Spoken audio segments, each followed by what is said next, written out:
Puji Tuhan, salam sejahtera, dalam kasih Tuhan Yesus Kristus. Jumpa kembali Bapak Ibu Saudara untuk saya menyampaikan pesan firman Tuhan. Namun sebelumnya bersama-sama kita berdoa untuk firman Tuhan yang akan kita dengar. Bapa, kami bersyukur untuk kesempatan ini. Kami kembali rindu diberkati lewat firman-Mu. Berfirmanlah ya Tuhan, urapi hamba-Mu dan urapi jemaat Tuhan kami semua. Karena kami rindu firman-Mu dalam setiap kami. Dan kami menjadi pelaku dalam firman-Mu. Dalam nama Yesus kami akan dengar firman-Mu. Haleluya. Amin. Puji Tuhan. Bapak Ibu Saudara, saya mau baca renungan firman Tuhan dalam kitab Roma pasal 12 ayat 1 berkata begini. Karena itu saudara-saudara, demi kemurahan Allah aku menasihatkan kamu, supaya kamu mempersembahkan tubuhmu sebagai persembahan yang hidup, yang kudus dan yang berkenan kepada Allah, itu adalah ibadahmu yang sejati. Puji Tuhan.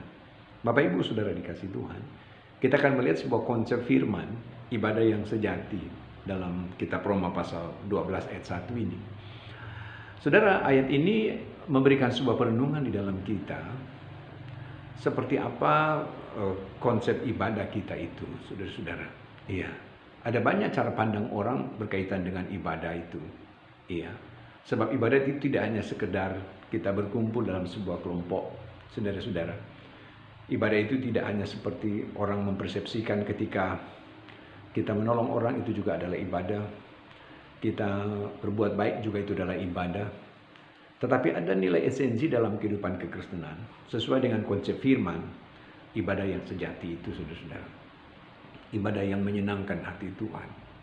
Dan saya percaya Bapak sekalian, kita semua selama ini dan dalam pengiringan kita kepada Tuhan, ya, kita melakukan, kita berbuat, dan hari-hari yang Tuhan berikan itu, kita sampai hari ini, saudara-saudara, kita mau memahami apakah ibadah saya itu sudah sejati, sudah menyenangkan hati Tuhan, ya, atau belum, atau tidak sama sekali, saudara-saudara.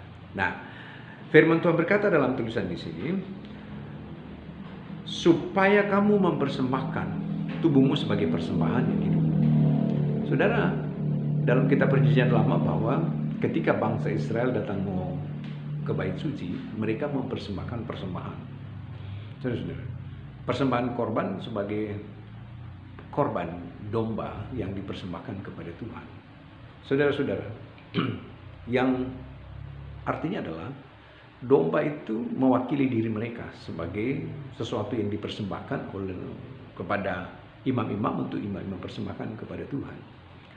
Saudara, tetapi dalam konsep firman Tuhan, dalam kitab Perjanjian Lama, Perjanjian Baru, maaf saudara-saudara, Yesus lebih menekankan bahwa ada sebuah pola pelayanan yang Yesus ajarkan, bahwa sesungguhnya persembahan yang kita persembahkan adalah diri kita, kehidupan kita, saudara, kehidupan saudara, dan lebih konkret lagi adalah bicara tentang tubuhmu.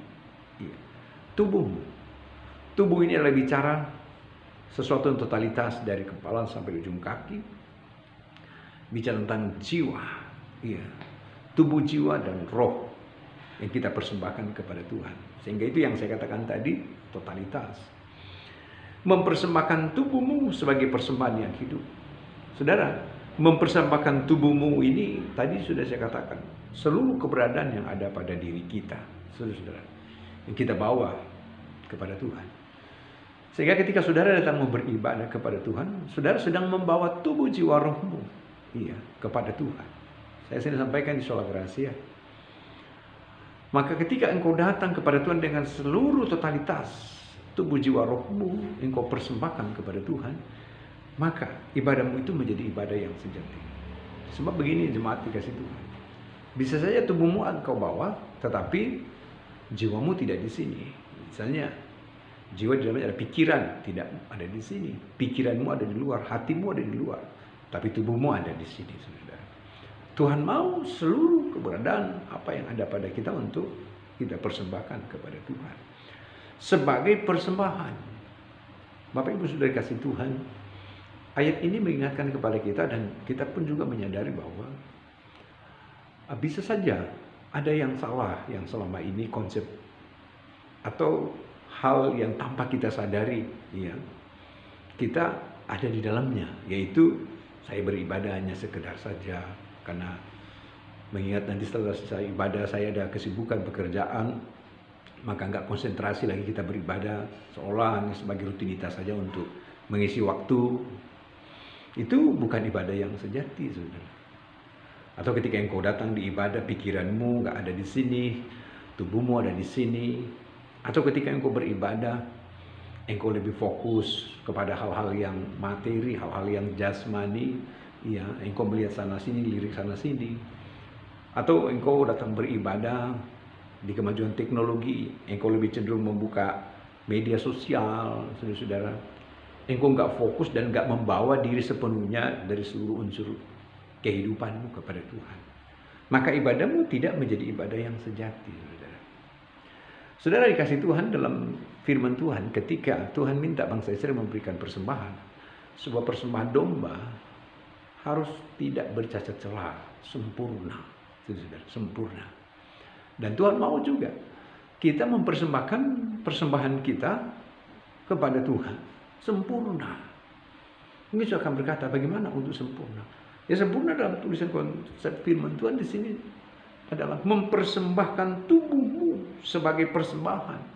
Ya, seluruh keberadaanmu sebagai persembahan yang hidup, kudus, dan yang berkenan kepada Allah, kepada Tuhan. Bukankah engkau datang beribadah, engkau mempersembahkan tubuh, mempersembahkan jiwa, rohmu, seluruh yang ada padamu. Itu sebabnya saya ingin sampaikan kepada kita, maka mari ketika kita datang mau beribadah kepada Tuhan, engkau fokus kepada Tuhan. Orientasimu hanya kepada Yesus saja, bukan pada apa yang ada di sekitarmu, saudara-saudara. Fokus kepada Dia dengan sungguh-sungguh. Iya, tubuh, jiwa, rohmu engkau persembahkan kepada Tuhan. Maka itu menjadi ibadahmu yang sejati, ibadah yang menyenangkan hatiku. Maka Tuhan akan berkata, ibadahmu ini adalah ibadah yang menyenangkan hatiku. Ayat 2, janganlah kamu menjadi serupa dengan dunia ini. Kata jangan di sini adalah larangan, iya, untuk tidak menjadi sama seperti dunia ini. Karena Tuhan telah mengkonsep kita sepeta segambar dengan Allah.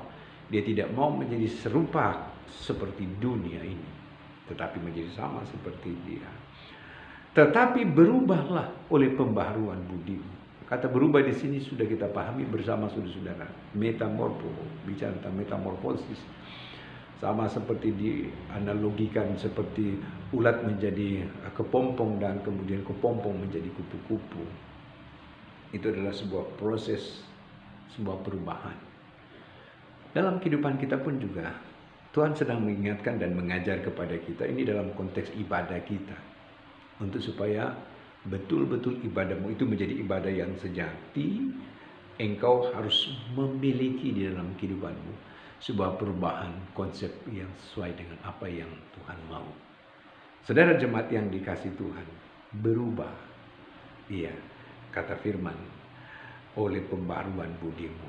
Pembaruan budimu di sini adalah bicara sesuatu yang keluar dari kita. Tidak berharap orang lain akan merubah kita dan gak akan mungkin, tapi diri kita, dari saudara dan saya, saudara-saudara, untuk bisa merubah, saudara-saudara. Dan saya percaya ketika kau memiliki niat hal itu untuk bisa merubah, maka Tuhan akan bekerja di dalam engkau. Saudara-saudara kasih Tuhan, ada orang ingin merubah tapi dia tidak mengambil satu sikap action untuk dia merubah diri, nggak akan mungkin. Perubahan itu akan terjadi ketika kita memiliki niat dan ketika kita datang kepada Tuhan, Tuhan bekerja di dalamnya. Puji Tuhan. Masih kembali pada firman Tuhan berkata begini, tetapi berubahlah oleh pembaharuan budimu. Puji Tuhan. Saudara, ini konsep di dalam Alkitab tentu untuk memberikan sebuah pengertian kepada kita, kembali lagi dalam konteks persembahan yang benar. Kalau mungkin selama ini salah, maka kita harus berubah. Iya. Dan saya percaya sebuah perubahan menurut konsep firman adalah perubahan untuk menuju kepada hal yang baik, yang menyenangkan, yang memuliakan akan nama Tuhan. Saudara-saudara kasih Tuhan, tantangan di akhir zaman, di dunia modern ini, saudara-saudara dikasih Tuhan, kita sedang dihadapkan pada satu era di mana yang tanpa disadari bahwa ada saja orang kehilangan konsep firman dalam hal dia datang pada Tuhan.